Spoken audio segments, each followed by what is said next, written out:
नमस्कार विद्यार्थियों, मैं दंत पारिक स्वागत करता हूं आपका जी के बाई डी के चैनल पर। विद्यार्थियों, आज से हम शुरू करने जा रहे हैं नेक्स्ट लेसन को। इसका नाम है समकालीन विश्व के अंदर अमेरिकी वर्चस्व।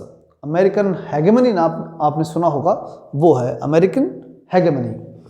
परिदृश्य और चुनौतियां बहुत ही महत्वपूर्ण टॉपिक है। एक क्वेश्चन पक्का इसमें से आता ही आता है, चाहे वो आपके फर्स्ट ग्रेड हो, चाहे यूजीसी नेट हो, चाहे पीजीटी आदि के अंदर, क्योंकि ये एनसीईआरटी का टॉपिक है 12th क्लास का, तो निश्चित रूप से इसमें से प्रश्न आते हैं। अब बात यह है, अगर अपन इस पर चर्चा डिटेल से करें तो बात ये समझनी है कि एनसीईआरटी के अंदर एक साधारण जानकारी है, वहां से प्रश्न हर बार आए जरूरी नहीं है, उससे थोड़े आगे से भी प्रश्न पूछ लिया जाता है। हालांकि लगभग 80% तो एनसीईआरटी वाले में से ही पूछ लेता है, लेकिन उससे आगे का भी प्रश्न पूछ लेता है, यानी कि जो कंटेम्प्रेरी इशू, क्योंकि इसमें सीधी सी बात है समकालीन विश्व की बात कही गई है। तो अब समकालीन विश्व में तो कुछ भी नया भी घटित हो सकता है, और उसमें कहीं अगर अमेरिकन हेगेमनी दिख जाए, अमेरिकी वर्चस्व दिख जाए, तो वो भी प्रश्न बनता है। तो हमारा प्रयास रहेगा कि हम आधुनिकतम और अद्यतन रूप में हम लेकर के इसको चलें। इसका मतलब है कि आपको एनसीईआरटी तो यहाँ पढ़ाई जाएगी, उसके साथ साथ इस टॉपिक में आपको इससे बाहर का लेवल भी लेते हुए आगे चला जाएगा। आगे बढ़े उससे पहले एक महत्वपूर्ण जानकारी और मैं आपको दे दूं कि हमने कोर्स स्टार्ट किया है, वो है पॉलिटिकल साइंस का फाउंडेशन बैच, यानी एक नींव को तैयार करने वाला बैच। इसकी सबसे बड़ी विशेषता दो हैं। पहली बात तो ये कि इसके अंदर आपको जो पढ़ाया जाएगा उसमें पहले आपको फर्स्ट ग्रेड का कोर्स पढ़ाया जाएगा, आरपीएससी फर्स्ट ग्रेड का कंप्लीट पॉलिटिकल साइंस, और उसके बाद में आपको यूजीसी नेट और असिस्टेंट प्रोफेसर लेवल तक की तैयारी आगे धीरे धीरे बढ़ाते हुए आगे कराई जाएगी। और इसके अंदर हमने सबसे बड़ी चीज़ रखी दूसरी, वो है एक फ्लेक्सिबल रूप से एक पेमेंट सिस्टम, यानी मात्र 100 रुपये प्रति माह आपको देने होंगे, और उसके आधार पर आप लगातार, जब तक आपकी तैयारी का मन रहे तब तक आप लगातार पढ़ सकते हैं, जब तक आपकी इच्छा रहे। यानी जैसे मान लीजिए आप फर्स्ट ग्रेड की तैयारी कर रहे हैं तो फर्स्ट ग्रेड का तो पढ़ोगे, उससे आगे आप जुड़े रहना चाहते हैं जुड़ सकते हैं, नहीं जुड़ना चाहे तो आपकी इच्छा है, ठीक है, वो आपके ऊपर निर्भर करता है। बाकी हम डेली उसके अंदर महीने में 20 क्लास है, 10 दिन तो, क्योंकि 5 दिन संडे आ जाते हैं और 2-4 दिन की छुट्टियां आती है, इसलिए हमने टारगेट लिया है कि मंथ में 20 क्लासें अधिकतम हम आपको देंगे, ठीक है। यानी 20 तो आ जाएगी, उससे कम तो नहीं रहेगी, लेकिन उससे ज़्यादा भी हो जाए तो हो जाए, बाकी नहीं भी होंगी, ठीक। तो इस प्रकार का एक कंसेप्ट हम लेकर के आए हैं, बहुत ही लाभदायक रहेगा आपके लिए, और इसलिए जो नए विद्यार्थी हैं वो निश्चित रूप से इसे ज्वाइन कर सकते हैं। मात्र 100 रुपये का हमने इसमें शुल्क रखा है प्रति माह का, ठीक है। चलिए शुरू करते हैं। तो समकालीन विश्व के अंदर अमेरिकी वर्चस्व की जब हम बात करते हैं तो शीत युद्ध के बाद संयुक्त राज्य अमेरिका विश्व की सबसे बड़ी ताकत बनकर के उभरा, और दुनिया में कोई उसकी टक्कर का प्रतिद्वंदी नहीं रहा। इस घटना के बाद के दौर को अमेरिकी प्रभुत्व या अमेरिकी वर्चस्व, या बोल सकते हैं अमेरिकन हेगेमनी, या एक ध्रुवीय विश्व का दौर कहा जाता है। यानी सीधी सी बात है कि कौन सा टाइम था ऐसा जिसके बाद के टाइम को हम अमेरिकन हेगेमनी कहने लग गए। तो शीत युद्ध के बाद की बात है कि वह शीत युद्ध का अंत हो गया, ठीक। शीत युद्ध के बाद मतलब शीत युद्ध खत्म हो गया। अब शीत युद्ध खत्म होने का मतलब क्या, सोवियत संघ खत्म हो गया और उसकी जगह वो तो बन गया रूस, और सोवियत संघ का जो बड़ा ढांचा था वो खत्म हो गया, ये बात हुई। इसका मतलब वो बड़ा ढांचा कौन सा बचा, अमेरिका, क्योंकि अमेरिका भी तो एक संघी था। अमेरिका में 50 देश हैं, ठीक है, USA, United state of America, तो वो 50 देशों का समूह है। और इधर क्या था पहले, यूएसएसआर, ठीक है, यूएसएसआर था, और वो टूट के क्या बन गया, रूस बन गया। तो एक जो यूनाइटेड संघ था वो टूट गया और दूसरा यूनाइटेड संघ बच गया, तो निश्चित रूप से वो दूसरा जो यूनाइटेड संघ था वो ताकतवर होगा। और ऐसे में अमेरिका, जैसे ही शीत युद्ध का अंत होता है और सोवियत संघ का विघटन होता है, अमेरिका ऑटोमेटिक क्या बन गया, एक बड़ी ताकत बन करके सामने आया। तो शीत युद्ध के बाद संयुक्त राज्य अमेरिका विश्व की सबसे बड़ी ताकत बन करके उभरा, और दुनिया में कोई उसकी टक्कर का प्रतिद्वंदी अब बचा नहीं। तो इस प्रकार से उसका प्रभुत्व स्टार्ट हो जाता है। अब बात आती है कि कब से ऐसा दिखाई दिया हमें, उसकी ताकत दिखना कब से शुरू होती है। तो पहले खाड़ी युद्ध 1990 से लेकर अमेरिकी अगुवाई में घटनाओं का यह सिलसिला जो था वो निरंतर चला। मतलब 90 से हमें, जब खाड़ी युद्ध हुआ, पहला खाड़ी युद्ध जो 1990 में हुआ था, तब से हमें अच्छे से दिखने लगे कि हाँ भाई, अब जो है ना वो अमेरिकन हेगेमनी स्टार्ट हो चुकी है, अमेरिकी प्रभुत्व पूरी दुनिया में स्टार्ट हो चुका। अमेरिका एक शक्ति जिसे विभिन्न नामों से पुकारा जाता है, निरंतर अपने वर्चस्व को बरकरार रखने में लगा है। शुरू से लेकर आज तक वो अपने वर्चस्व को बनाए रखने का प्रयास करता है। यह वर्चस्व केवल सैनिक क्षेत्र में नहीं है, आर्थिक, राजनीतिक, सांस्कृतिक, कूटनीतिक आदि विभिन्न क्षेत्रों में देखा जा सकता है। तकनीकी भी बोल सकते हैं, इसमें तकनीकी शब्द नहीं है लेकिन टेक्नोलॉजिकल रूप में भी देखा होगा आपने, एप्पल का फोन, इसी प्रकार फेसबुक है, ठीक, ये सब कहाँ से आ रहे हैं? अमेरिका से। सारी चीजें जिसमें यूट्यूब भी अगर हम देखें तो अमेरिका एक ही एक कंपनी है। ये सब क्या है? पूरे विश्व के अंदर अपना वर्चस्व, अपनी हेगेमनी को स्थापित करने का एक फॉर्मूला है, चाहे वो अलग अलग क्षेत्रों में किसी प्रकार से स्थापित करे। तो ये 1990 के बाद, पहले खाड़ी युद्ध के बाद ऐसा देखने को मिला। सीधा सी बात है कि जब सोवियत संघ का विघटन हो गया उसके बाद ये दुनिया में एक ताकत के रूप में दिखना शुरू हो जाता है। अब बात आती है कि अंतर्राष्ट्रीय राजनीति के अंदर शक्ति एक क्षमता के रूप में है और अमेरिका किस प्रकार से उस क्षमता को अपनी बनाए रख रहा है और उस क्षमता को प्राप्त करने का कैसे प्रयास कर रहा है। निश्चित रूप से ये बात हम सब जानते हैं कि इंटरनेशनल पॉलिटिक्स में पावर जो है, शक्ति, ठीक है, वो अपने आप में एक एफिशिएंसी का काम करती है, एक ताकत है, निश्चित रूप से है। और अमेरिका जो है उस एफिशिएंसी को, क्षमता को पाना ही चाहता है और पा भी लेता है, और पा रखी है उसने, ये भी हमें दिखाई देता है। अंतर्राष्ट्रीय राजनीति में दूसरे विश्व युद्ध से पूर्व, यानी दूसरा विश्व युद्ध हुआ उससे पहले की कंडीशन अगर हम देखें तो अमेरिका बहुत बड़ी महाशक्ति नहीं था।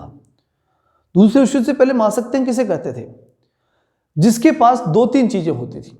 सबसे पहले उसके पास सैनिक शक्ति हो, दूसरा आर्थिक रूप से ताकतवर हो, तीसरा वो जो है उसकी विश्व हित हो, ठीक, और चौथी बात अगर हम देखें तो वो ये कि एक आक्रामक विदेश नीति उसकी हो। ये 4-5 चीजें बहुत जरूरी थी। और अमेरिका दूसरे विश्व युद्ध से पहले जो है वो इतना ताकतवर नहीं था, मतलब इतनी आक्रामक विदेश नीति और ये सब नहीं रखता था, अलगाव था, चुपचाप बैठा रहता था, एक मतलब पूरी दुनिया से अलग थलग रूप में ही वो रहता था। लेकिन दूसरे विश्व युद्ध के बाद परिस्थितियां कुछ ऐसी बदली कि अमेरिका पूरे विश्व के अंदर अपनी ताकत को लेकर के निकला और एक वर्चस्वकारी शक्ति के रूप में प्रभावी होकर के सामने आया। तो इतनी बात हम इसमें समझ सकते हैं कि दूसरे विश्व युद्ध से पहले अमेरिका हेगेमनी के रूप में किसी स्थिति में नहीं था। दूर दूर तक उसके मतलब अमेरिकन हेगेमनी दिखाई नहीं दे रही थी, अमेरिकी वर्चस्व आ जाएगा कभी, ऐसा दिखाई नहीं दे रहा था। तो एक बार इसको देख लेते हैं। अंतर्राष्ट्रीय राजनीति में दूसरे विश्व युद्ध से पूर्व महाशक्तियों का उल्लेख जो आता है उसमें वे शक्तियां थी जिनके पास सैन्य शक्ति उच्च कोटि की हो, आर्थिक रूप से वो सशक्त हों, विश्व हित उनके हो और आक्रामक विदेश नीति वो अपनाए। चूंकि अमेरिका ने अलगाव की नीति अपनाई अतः उसे महाशक्ति नहीं माना जा सकता। चूंकि दूसरे विश्व युद्ध के बाद से बदले हुए जो समीकरण थे वो महाशक्ति के रूप में उभर करके सामने आए। तो आपने कहा कि भाई अमेरिका जो है उस समय तक महाशक्ति नहीं था, तो फिर कब बना महाशक्ति और किस प्रकार से बना, और महाशक्ति के लिए से क्या एबिलिटी होनी चाहिए, क्या क्षमता होनी चाहिए, ठीक। तो एक क्षमतावान महाशक्ति कैसे बनती है उसको देखते हैं। विश्व युद्ध में बदले समीकरण में वह महाशक्ति के रूप में उभर आया। महाशक्तियां, इसको सही कर लेना कि महाशक्तियां जो हैं वो कार्यात्मक शक्ति होती है। महाशक्ति जो होती है वो क्या होती है? एक कार्यात्मक शक्ति, कार्य करने की उसमें शक्ति होती है। कार्यात्मकता के सिद्धांत का जो अर्थ है वो होता है कि कुछ निश्चित विषयों के में कोई निश्चित विषय ऐसे होते हैं जिसमें महाशक्ति, ये मध्य शक्ति गलत शब्द है इसमें, महाशक्ति का लेना, कुछ निश्चित विषयों में, कोई भी विषय हो सकता है उस विषय में, या 2-4 विषय भी हो सकते हैं, उन विषयों में महाशक्ति वाले जो देश होते हैं उनके पास कुछ चुने हुए क्षेत्र में पर्याप्त संसाधन होते हैं। मतलब कुछ सेलेक्टेड क्षेत्र जो होते हैं ना उनमें बहुत आगे होते हैं। महाशक्ति वो होती है जो कुछ क्षेत्रों में, सिलेक्टेड एरियाज में वो औरों से बहुत आगे होती है, वो महाशक्ति होती है। ये कंडीशन उसके अंदर पाई जाती है। और उसके बाद कुछ विशेष संसाधन होने चाहिए, कौशल होने चाहिए। तो संसाधन और कौशल उपलब्ध होने के कारण वे अंतर्राष्ट्रीय व्यवस्था की कार्य विधि को प्रभावित कर पाती है। क्योंकि शक्ति मतलब क्या, महाशक्ति का मतलब क्या है? कार्यात्मक शक्ति, पूरे विश्व को प्रभावित करने की क्षमता। जिस देश में हो वो देश महाशक्ति बनेगा। इसका मतलब किसी न किसी क्षेत्र में तो उसको औरों से आगे होना चाहिए। औरों से जब आगे होगा किसी विशेष क्षेत्र में तभी वो औरों के ऊपर अपनी शक्ति को स्थापित कर पाएगा। या फिर कुछ एक नहीं तो 2-4 क्षेत्रों में हो सकती है थोड़ी थोड़ी शक्ति, लेकिन औरों से ज्यादा होनी चाहिए, तब जाकर के वो पूरी दुनिया के ऊपर अपनी हेगेमनी, अपना वर्चस्व स्थापित कर पाता है। तो इसलिए दूसरे विश्व युद्ध के बाद उसकी परिस्थितियां ऐसी ही बनी कि उसके पास कुछ तकनीकी रूप से अमेरिका लगातार बढ़ा, शिक्षा के क्षेत्र में लगातार बढ़ा, और बहुत सी चीज़ें ऐसी थी सांस्कृतिक रूप से, अगर वहाँ जींस पहनी गई तो यहाँ भी जींस पहनी गई, अगर फटी हुई पहन ली तो हमने पहन ली, ये कंडीशंस बनी। ठीक है, हमारे यहाँ जो हनुमान चड्डा पहले पहना करते थे उसको उन लोगों ने बरमुडे नाम दे करके और हमारे चिपका दिया, और हमने बरमुडे के नाम से बड़े मेट्रोपॉलिटन सिटीज़ जो हैं, बड़ी बड़ी सिटियाँ, उनके अंदर उसे पहन करके लोग बड़े आनंद के साथ घूमना शुरू करते हैं। तो कहने का मतलब यह है कि सांस्कृतिक मान लो, आर्थिक मान लो, राजनीतिक मान लो, किसी भी क्षेत्र के अंदर मान लीजिए, हमारे ऊपर जो है उन्होंने वर्चस्व स्थापित करने का प्रयास किया। ये एक बड़ी चीज उसके अंतर्गत रही है। तो इसलिए हम कह सकते हैं कि अमेरिका ने भी अपना प्रभाव स्थापित करने का लगातार प्रयास किया है। अब हम बात करेंगे अंतर्राष्ट्रीय राजनीति में शक्ति की प्रमुख शब्दावली, और इसमें सबसे पहली शब्दावली जो आती है वो आती है तर्कसंगत शक्ति की शब्दावली। तर्कसंगत शक्ति क्या है? तर्कसंगत शक्ति का मतलब है किसी एक देश ने अपने तर्क से पूरी दुनिया को सम्मोहित कर दिया कि मेरे तर्क में दम है, मेरे तर्क में क्वालिटी है, मैंने जो कहा वो सही है, और पूरी दुनिया उसको सुने, सम्मोहित हो जाए और उसको स्वीकार कर ले। तर्क के साथ हम टेक्नोलॉजी को भी जोड़ सकते हैं, तकनीक को भी जोड़ सकते हैं। ठीक, तो एक तकनीक आई और पूरी दुनिया उससे सम्मोहित हो गई, डर गई और उसको अपना लेती है। सम्मोहित होकर के डर के अपना लेती है, वो क्या हुआ? इसका वर्चस्व हो गया। तो इस प्रकार से पहली शक्ति है वो क्या थी? तर्क संगत शक्ति। और उससे तात्पर्य यही है कि एक कर्ता राज्य यानी एक राज्य की क्षमता और अन्य कर्ता या कर्ताओं को उनके चयन के तरीके से प्रभावित करने की क्षमता, कि वो देश क्या करे, दूसरे देशों को करने के लिए मजबूर कर देना कि देखो हम तो ऐसा बेस्ट जीवन जीते हैं, तुम क्या करोगे? तो वो देखेंगे भैया हम तेरे जैसे जिएंगे। ये क्या है? उनके तर्क का प्रभाव, कि उनके तर्क को हमने स्वीकार कर लिया। ये एक तरह का वर्चस्व है। दूसरा, इस क्षमता से सम्मोहन और भयोत्पादन दोनों आते ही हैं। तर्क के कारण से या तो हम सम्मोहित हो जाते हैं कि यार बात सही है इसकी और उसे हम स्वीकार कर लेते हैं, या फिर डर जाते हैं, वो उसके तर्क से डर जाते हैं कि नहीं, अगर हम इसको नहीं मानेंगे दुनिया हमारी क्या कहेगी, तो उस तर्क से डर करके। इसी प्रकार टेक्नोलॉजी में देख लो, टेक्नोलॉजी आती है कोई भी, जैसे मान लीजिए कि अपन आज की तारीख में बात करें तो पहले मोबाइल नहीं था, लैंडलाइन फ़ोन था।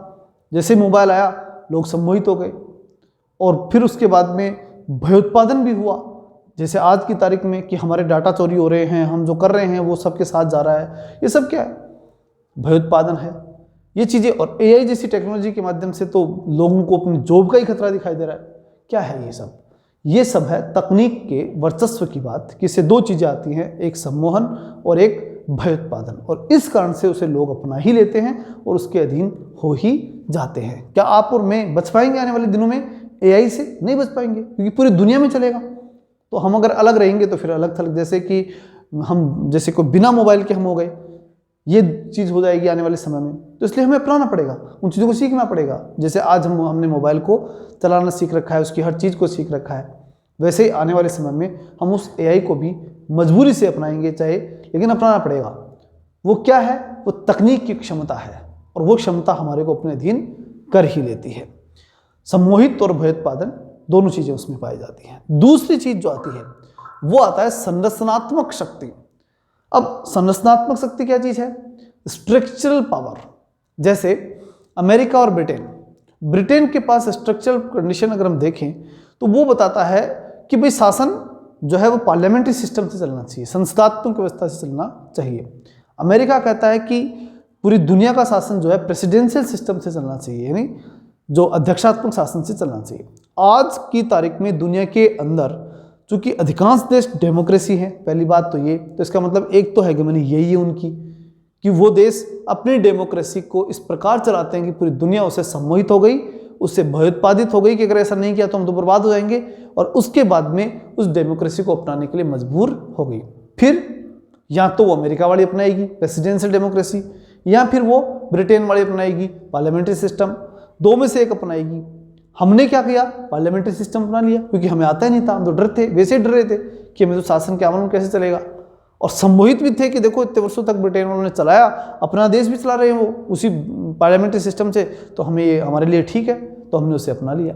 तो कहने का मतलब ये है कि संरचनात्मक ढांचा ऐसा चलाते हैं वो देश कि पूरी दुनिया उनसे सम्मोहित हो जाती है और उनसे उनके उस सम्मोहन के साथ साथ वैसा तरीका अगर हम नहीं अपनाएंगे तो हमारे को नुकसान होगा, ये डर भी उनको दिखाई देता है। अब ये कोई शासन में नहीं है। अब देखिए एमबीए कहाँ से आया? कोई भारत में तो कोई किसी कुम्हार ने तो ये तय किया नहीं कि भाई एमबीए के वाला चरखा घुमाएगा, या फिर कोई जुलाहा जो है वो ये करेगा कि जो एमबीए करेगा वो ही कपड़े बनाएगा, नहीं ना। लेकिन फिर भी आज मल्टीनेशनल कंपनियों के अंदर सब कुछ कौन तय कर रहा है? एक एमबीए कर रहा है। वो कहाँ से कर रहा है? वो अमेरिका जैसे देशों से करके आ रहा है और वहाँ पर वो काम कर रहा है। इसका मतलब क्या है? इसका मतलब सीधा सा है कि उन लोगों ने ऐसा स्ट्रक्चर दे दिया मल्टीनेशनल कंपनियों वाला कि उस स्ट्रक्चर को लेकर के ही आज व्यक्ति काम कर रहे हैं। तो वो भी क्या है? उसकी हेगेमनी है। नहीं तो हम तो विश्व के अंदर सबसे बड़े आर्थिक रूप से ताकतवर देश थे, लेकिन आज फिर भी हम उनकी स्ट्रक्चर को अपना रहे हैं। तो ये चीज उसमें दिखाई देती है। तो संरचनात्मक शक्ति, दूसरी शक्ति कौन सी है? संरचनात्मक शक्ति, जो कि जिसके बारे में सुसान स्ट्रेंस ने एक बात कही थी, क्या कि ऐसी शक्ति के रूप में उसने परिभाषित किया किसको? संरचनात्मक शक्ति को। किस रूप में? जो तय करने की शक्ति है कि चीजें कैसे की जाए। संरचनात्मक शक्ति का मतलब है कि चीजें कैसे की जाए, काम कैसे करोगे आप। इस प्रकार का सुसान स्ट्रेंज ने बात कही थी कि संरचनात्मक शक्ति का मतलब है कि आप काम करोगे कैसे, करने का तरीका क्या होगा, उसका स्ट्रक्चर क्या अपनाओगे। जैसे शादी करोगे तो शादी के अंदर डीजे कहाँ लगाओगे, जो स्टेज कहाँ लगाओगे, खाने की व्यवस्था कहाँ करोगे और नाचने वाला कहाँ नाचेंगे, ये सारी व्यवस्था आप पहले सेट करोगे। इसका मतलब क्या होगा? आपका स्ट्रक्चर पहले मजबूत होना चाहिए। तो संरचनात्मक शक्ति जिस देश के पास है वो अपनी शक्ति को अपनाएगा, दुनिया में सबसे बेस्ट दिखाएगा, फिर पूरी दुनिया उसको अपनाएगी। तो राज्य के भीतर ढांचों को आकार देने की शक्ति जो एक दूसरे से संबंधित है, लोगों से संबंधित है, या फिर कोऑपरेशन उद्यमों से संबंधित है। ठीक है, तो राज्य के अंदर ढांचा मतलब मैंने बताया सरकार, उसी प्रकार लोगों से संबंधित है, मतलब आम जनता कोई काम करती है तो वो भी उसी स्ट्रक्चर को देख करके करती है। और इसी प्रकार जो कोऑपरेशन में होता है, एमबीए वाली बात, तो ये सब जो है ये स्ट्रक्चरल जो उनकी पावर है उसको वो पूरी दुनिया में दिखाते हैं और पूरी दुनिया के अंदर उसका वर्चस्व चलता है। और वो वर्चस्व ही उनको फिर से उस देश को क्या बना देता है? महाशक्ति बना देता है। आगे हम देखते हैं माइकल बर्नेट की बात।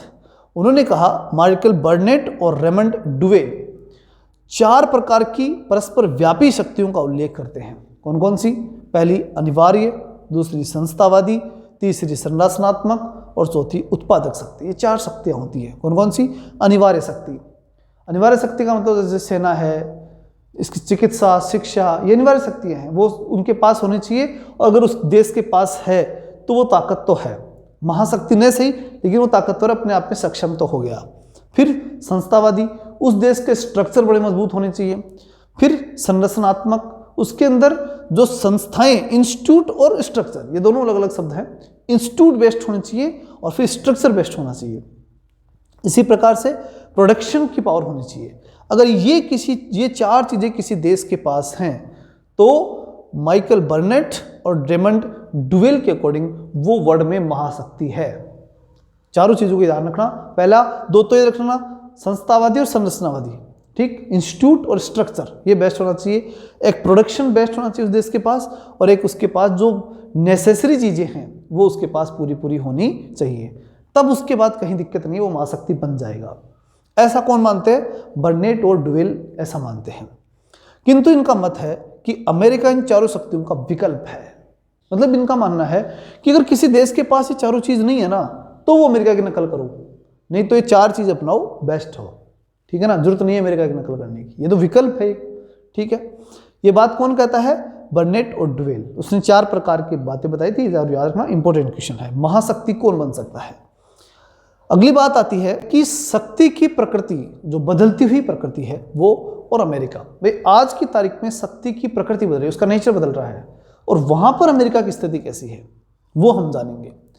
अंतर्राष्ट्रीय राजनीति में शीत युद्ध के समय सैन्य शक्ति का विशेष महत्व था। ये बात हमने पहले भी जानी कि शीत युद्ध के समय जो है जब चल रहा था तो हर व्यक्ति, एक देश दूसरे देश को अपनी ताकत किस बेस पे दिखा रहा था? सैन्य शक्ति के बेस पर, कि मैं ज्यादा सैन्य शक्ति रखता हूं और तेरे पास कम है। तो सैन्य शक्ति जो थी, इसको सही कर लेना, सैन्य शक्ति का विशेष महत्व था। परंपरागत यथार्थवादी विचारक सुरक्षा और उत्तर जीवन के लिए सैन्य सुरक्षा को प्राथमिकता देते हैं। कोई भी देख लो, शुरू से जो देश है परंपरागत यथार्थवादी विचारक मान लो और परंपरागत राष्ट्र मान लो, डेफिनेटली किस पे ज़्यादा प्रेशर देते थे? सैन्य शक्ति के ऊपर ज़्यादा जोर देते थे। किंतु वैश्वीकरण के युग में, वैश्वीकरण का आज युग है, इस युग की हम जब बात करें तो अंतर्राष्ट्रीय राजनीति के अंदर शक्ति की प्रकृति जो है वो बदल गई है। निश्चित रूप से शक्ति की प्रकृति बदली। अब कैसी हुई? और बदल करके सैन्य शक्ति के साथ साथ आर्थिक शक्ति के अंदर भी प्रभाव स्थापित किया गया है। मतलब आज सैन्य शक्ति के साथ आर्थिक शक्ति भी अपने आप में इंपॉर्टेंट हो गई है। एक दूसरा जो परिवर्तन देखने को मिला, पहला परिवर्तन तो साफ था कि भाई सैन्य शक्ति के स्थान पर आर्थिक शक्ति। दूसरा परिवर्तन और देखने को मिलता है, वो क्या है? ध्यान से देखिएगा। दूसरा परिवर्तन कठोर शक्ति। कठोर शक्ति का मतलब क्या है पहले तो ये समझ लो। सैन्य शक्ति और आर्थिक शक्ति इन दोनों को मिला देना तो वो होती है कठोर शक्ति। ठीक, तो दूसरा परिवर्तन कठोर शक्ति जो सैन्य और आर्थिक शक्ति का मिला जुला रूप था का पतन देखने को मिलता है। अब इसका होता है पतन। अब वो कैसे होता है वो देखो। कठोर शक्ति कमान शक्ति है। अब ये कैसे है? कठोर शक्ति कमान शक्ति कैसे? जैसे मानो एक देश है, उसने किसी दूसरे देश को पैसा दे दिया। दूसरा देश क्यों ले रहा है पैसा? क्योंकि वो गरीब है, कमजोर है, वो वापस चुकाने की स्थिति में भी आसानी से नहीं है। यही बात है। तो उसको आपने लोन दिया, पैसा दे दिया। अब उस व्यक्ति से आप कहोगे कि ला भैया मेरे पैसे वापस दे दे, उस देश से कहोगे। अब वो दे नहीं सकता तो क्या करोगे आप? उसको डराओगे कि मेरे पास सैन्य शक्ति है, मैं तेरे को मार दूंगा। ये क्या हुई? ये हुआ कि पहले तो उसको गाजर खिलाई आपने और फिर उसके बाद उससे लाठी से पिटाई की। तो इस कारण से ये फैल हो गई पूरी दुनिया में। लोगों ने उसे मां शक्ति मानने से बंद कर दिया और उसका इंपॉर्टेंस इसलिए कम हो गया कि लोग उससे सपोर्ट लेना ही बंद कर देते हैं, उससे पैसा लेना बंद कर देते हैं। इस नीति पर इस समय चाइना चल रहा है। चाइना बहुत से देशों को पैसा देता है, फिर उन देशों की जमीन हड़पता है। ये पॉलिसी वो चलाता है। तो इस प्रकार का दूसरा परिवर्तन हुआ था। तो दूसरा परिवर्तन कठोर शक्ति, इसके अंदर हम देख सकते हैं कि कठोर शक्ति कमान शक्ति है जो दूसरों को प्रेरित करने या धमकी देने के इस्तेमाल से बदलने की क्षमता है। अर्थात ये गाजर और लाठी पर आधारित शक्ति है। गाजर खिलाओ और ऊपर से लाठी बरसाओ, इस पर आधारित शक्ति है। दूसरी और नरम शक्ति। अब ये दूसरी है, मतलब इसके बाद में फिर अच्छी, मतलब ये पतन हो गया, अब ये आ गई। नरम शक्ति क्या है? सह वैकल्पिक शक्ति है। यह जोर जबरदस्ती के बजाय दूसरों की पसंद को आकार देने की क्षमता के ऊपर टिकी हुई है। जोर जबरदस्ती कुछ नहीं करती, दूसरों की पसंद जो ना उसी को आकार देती है। यह देश की प्रचलित शक्ति को सह वैकल्पिक वर्चस्व या आधिपत्य में बदलने का प्रयास करती है, जिसमें मुखर वर्चस्व की तुलना में सहयोगी के साथ साझा विश्वास के माध्यम से नेतृत्व का अधिक प्रयोग किया जाता है। मतलब ये सॉफ्ट कैसे है कि उस देश की जरूरत क्या है, उस जरूरत के साथ खुद को घुल मिल जाना। जैसे आज की तारीख के अंदर अमेरिका ने ऐसा कर रखा है, भारत को टेक्निकल सहयोग चाहिए, अमेरिका सपोर्ट करता है। जैसे कल बोइंग कंपनी के अंदर मोदी जी थे, तो बोइंग क्या है? एक मल्टीनेशनल कंपनी है और भारत में उसने अपना व्यापार शुरू किया है। अब वो क्या करेगी? वो कंपनी यहाँ पर ऐसा काम करेगी कि यहाँ के लोगों को साथ लेके चलेगी, चाहे वो यहाँ की टेक्नोलॉजी हो, चाहे वो यहाँ के लोग हों, उन सबको साथ लेके चलेगी। अपना धीरे धीरे उसके अंदर क्या करेगी? समावेश कर देगी कि हम उसके बिना भी नहीं रह पाए और वो बहुत इंपॉर्टेंट भी नहीं रहे कि यहाँ के लोग उसके विरोधी खड़े हो जाएं, ऐसा भी ना हो। तो इस प्रकार से धीरे धीरे इसके अंदर समावेश कर जाए। जैसे सैमसंग कंपनी ले लो, सैमसंग कोरियाई कंपनी है। अब वो कंपनी आकर के सारा, यहाँ तक कि छोटा मोटा सामान भी यही बनाने लग गई। जितना सैमसंग मोबाइल के अंदर सामान रखा जाता है आजकल, बनाया जाता है, वो सारा का सारा यहीं बनाती है वो आजकल। इसका मतलब क्या है?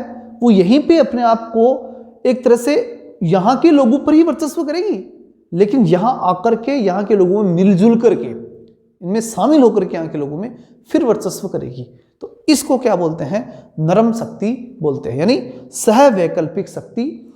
या जोर जबरदस्ती के बजाय दूसरों की पसंद को आकार देने की क्षमता के ऊपर टिकी हुई है। पहले देखती है कि यहाँ की पसंद क्या है, उसको आकार देती है और उनके साथ ही लग जाती है।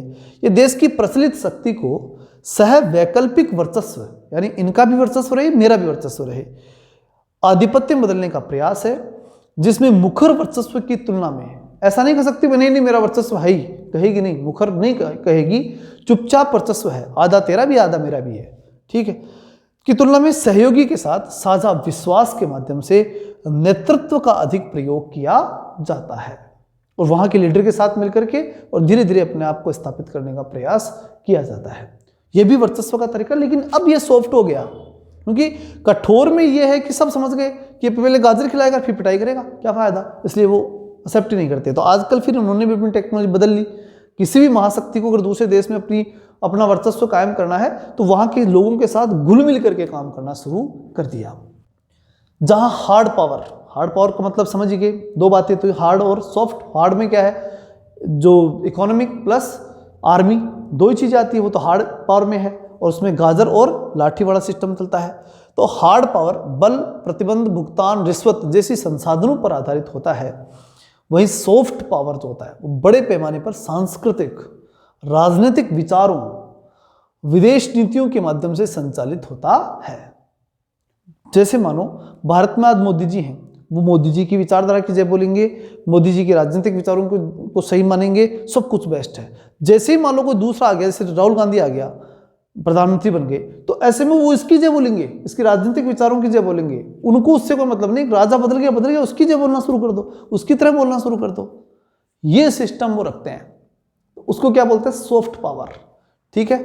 तो ये जो हार्ड पावर जो है ना, वो तो पैसे देकर के रिश्वत के माध्यम से वैसे काम कराते हैं, लेकिन जो सॉफ्ट पावर के जो मतलब देश है, लेकिन जो देश सॉफ्ट पावर के माध्यम से अपनी हेगेमनी को स्थापित करना चाहते हैं, अपने वर्चस्व को स्थापित करना चाहते हैं, वो आजकल बदले हुए तरीके से करते हैं। कैसे, सांस्कृतिक वर्चस्व स्थापित करते हैं, राजनीतिक वर्चस्व स्थापित करते हैं, विदेश नीतियों के माध्यम से वर्चस्व स्थापित करते हैं। विशेषकर जब इन्हें आकर्षक, वैध या नैतिक आधार के रूप में देखा जाता है। राज्य की हार्ड पावर रणनीति को उपयोग दिल और दिमाग को ठेस पहुंचा सकती है।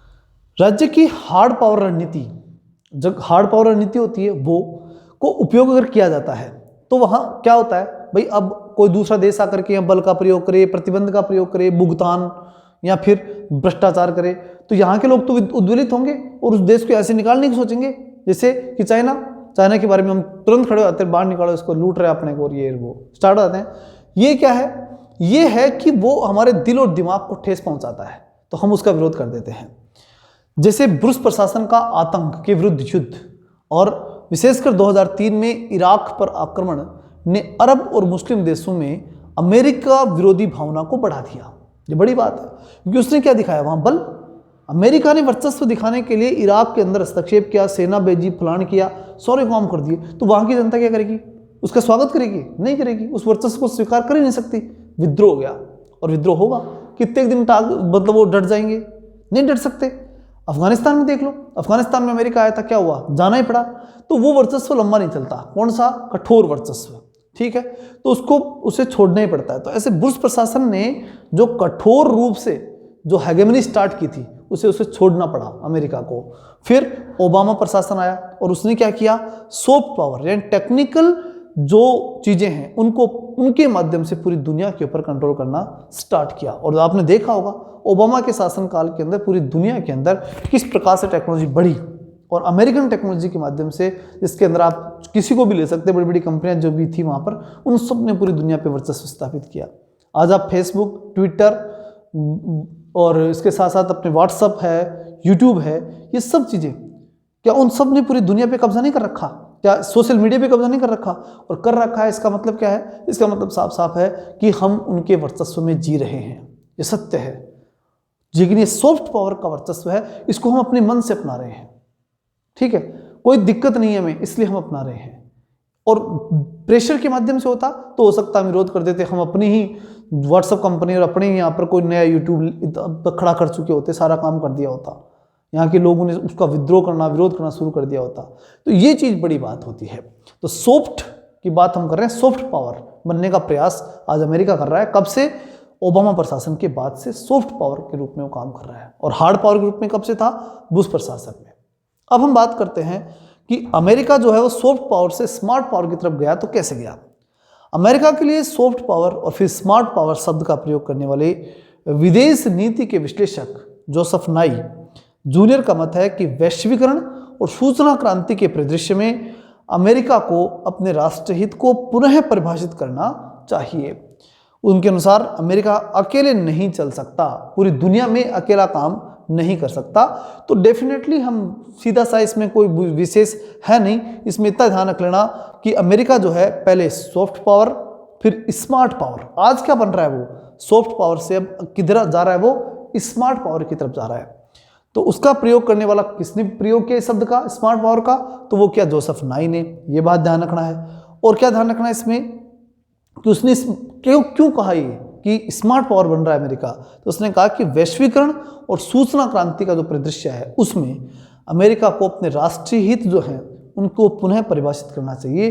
कहीं ये मालूम पड़े कि जो देश, जैसे मान लीजिए यूट्यूब, अब इसको अधिकांश देश दूसरे देश अपना रहे अमेरिका से ज़्यादा, दूसरे देशों के अंदर ये ज़्यादा फैल गया, तो वहाँ पर धीरे धीरे अमेरिका की हेगेमनी खत्म, उन देशों की हेगेमनी स्टार्ट, क्योंकि वो फिर कभी भी अपने आप को जो है, जैसे मान लीजिए कि किसी प्रकार का ट्विटर के ऊपर ही मान लीजिए हैशटैग स्टार्ट कर दिया कि बायकॉट अमेरिका, तो ऐसे में क्या होगा, ऐसे में तो फिर सब कुछ उनके लिए तो हाथ से निकल जाएगा, डर जाते हैं वो तुरंत प्रभाव से, बायकॉट नाम आते ही उनके डर स्टार्ट हो जाता है। तो इस प्रकार की कंडीशन वहाँ हो जाती है। इसलिए जोसेफ नाई ने कहा कि अब हमें अपने राष्ट्रीय हितों को पुनः परिभाषित करना चाहिए। उनके अनुसार अमेरिका अकेला नहीं चल सकता, ये बात वो कहते हैं।